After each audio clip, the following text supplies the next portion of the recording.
Nowadays, we really don't think about the Secretary of State much. I think it's because of the evolution of the presidency, basically become dominating the federal government in his prestige. Whereas his cabinet secretaries, not so much. They don't stand out as well.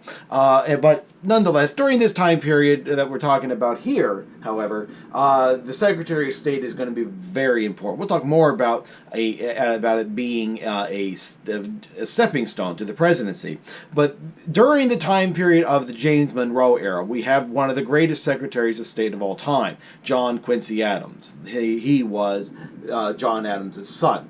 And nonetheless, he's going to embark on a dream of spreading the United States from sea to shining sea, making its borders a continental empire, so to speak. And so he's going to take advantage of some good relationships between the United States and England to get things done.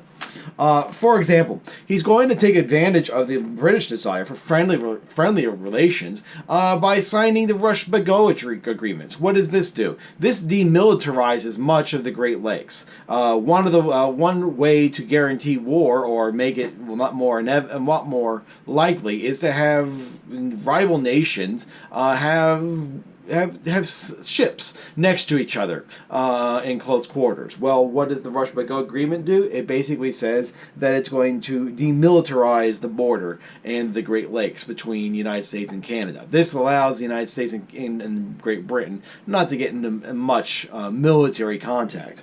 He's going to go on further. For example, he's going to sign the Anglo-American Accords. And basically this is going to resolve many of the issues that are lingering after the War of 1812.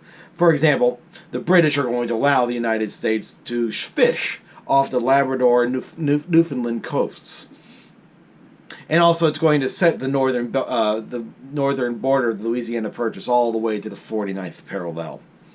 He's next going to look at Florida. He's got the north situated well. Now he's going to go down to the south, and in particular, he's going to look at Florida. And one of the main actors of this saga is going to be Andrew Jackson himself. Jackson is actually going to invade Florida, Spanish-held Florida, mainly because of the fact that he's going to be attacked by Seminole Indians coming out of Florida. And so, and one thing you don't do is you don't attack Jackson and then run away from him. He's kind of like your dog or a predator. You don't run away from a dog. You don't run away from a predator because instantly they're going to start thinking food. Their predatory instinct is going to kick in. That's for the reason why your dog chases you in the various senses. But nonetheless, Jackson goes in. He destroys Seminole encampments. He actually seizes 2 Spanish forts, and even finds 2 British subjects and executes them for allegedly being spies. Spain, of course, is going to protest. And Adams basically says, you know what, if you don't get your act together, I'm going to send them in again into Florida unless we start negotiating a settlement. And that's exactly what he does. He negotiates what's called the Trans-Continental Treaty of 1819. Your book might call it the Adams-Onis Treaty, but nonetheless, basically what the United States does is it annexes eastern Florida, and eventually western Florida will come into the United States as well as a result of these agreements. Adams is confident within a generation the United States is going to acquire areas like Texas, California, maybe even Cuba. But he wanted maximum freedom of action for the United States, and one of the things that's going to happen, it's going to come out of this, is going to be what's known as the Monroe Doctrine.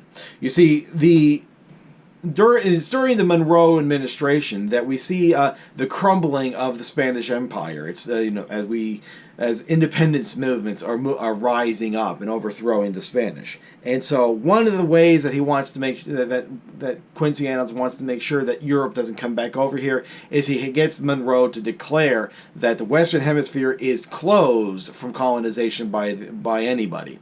The problem is that what policy, what what precedent or power does the United States have in order to enforce this? The answer, of course, is none. But what the United States is basically trying to do is play off jealousies of one European nation over another.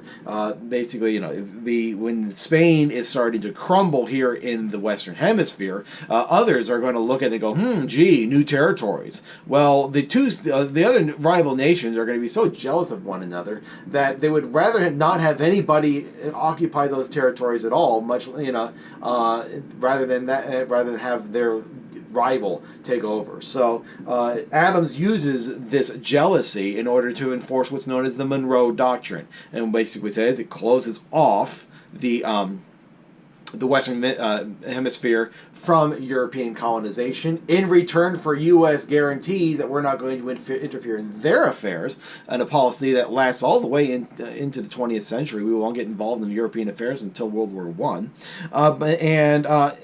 The whole thing needs to be enforced by a bigger power than the United States. And what bigger power is it going to be than the British? And the British are going to agree to be the enforcers of this agreement.